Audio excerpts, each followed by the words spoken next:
বন্ধুরা, কেমন আছো? এই দেখো চুকুর শাকের টক হবে। আর চুকুর শাক এই যে দেখো কেটে ধুয়ে নিয়েছি, পাতাগুলো এরকম দেখতে। আর বেগুন দিয়ে করব। আর এই যেখানে ছোট্ট একটা বেগুন কেটে নিয়েছি। এখানে লঙ্কা চেরা আছে, সর্ষে, হলুদ, লবণ। চলো এবার টকটা বানাবো কী করে দেখাই তোমাদের। চলো প্রথমে আমি কড়াইয়ে তেল দিয়ে দিচ্ছি।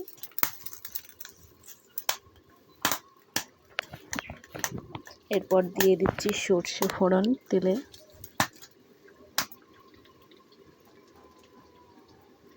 দিয়ে দিচ্ছি লঙ্কা চেরা কটা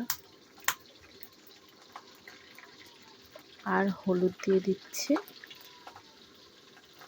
এবার দিয়ে দেব কোচানো বেগুনগুলো। দেখো বেগুনগুলো ছোট্ট ছোট্ট টুকরো করেছি আমি।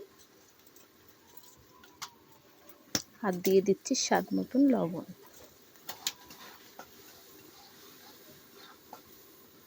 এই যে দেখো নাড়িয়ে চাড়িয়ে নিচ্ছি, হালকা ভাজা ভাজা করে নিয়েছি। এরপর আমি এই যে দেখো একদম হালকাই ভেজেছি, কিন্তু বেশি না। এরপর টক শাকটা আমি দিয়ে দিচ্ছি ওর মধ্যে।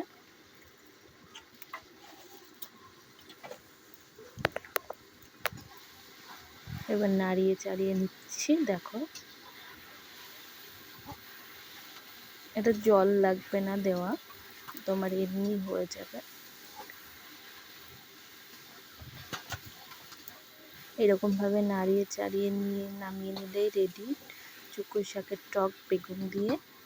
তোমরাও বাড়িতে ট্রাই করবে আর কমেন্টে জানাবে কেমন হয়েছে। এই দেখো আমার কিন্তু হয়ে গেছে। এবার হচ্ছে আমি এরকম নাড়িয়ে চাড়িয়ে কিছুক্ষণ তারপর নামিয়ে নেব।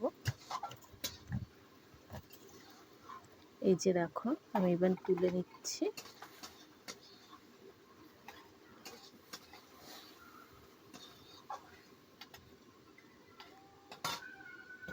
এই যে দেখো পুরো স্টকটা রেডি হয়ে গেছে। গরম ভাতের সাথে খেতে দারুণ লাগে। তোমরা ট্রাই করো, আমাকে কমেন্টে জানাবে।